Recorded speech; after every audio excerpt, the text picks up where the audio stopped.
Mr. P lembek. Biasa kita panggil PE ataupun ED kan.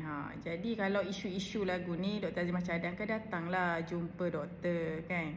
Salah satu sebab paling banyak berlaku Mr. P lembek, cepat tubik adalah disebabkan oleh mengalami kencing manis. Kedua, anxiety. Dia bimbang.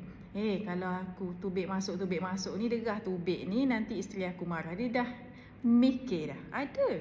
Bukan setakat isteri yang overthinking, ada juga suami yang mengalami overthinking, performance anxiety sampai dia tubik cepat. Kan? Tak tahan, 5 minit pun tak tahan. Apa yang PE ni? Tubik awal ni tak sampai 5 minit dia dah tubik dah. Hok moleknya 15 minit ke atas ni.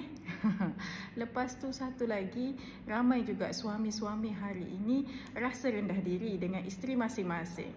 You all jangan lupa, ada suami yang bekerja dan ramai juga isteri yang bekerja. Jadi isu-isu lagu ni zaman dulu tak ada. Sekarang ni banyak isu-isu lagu ni yang menyebabkan konflik suami isteri.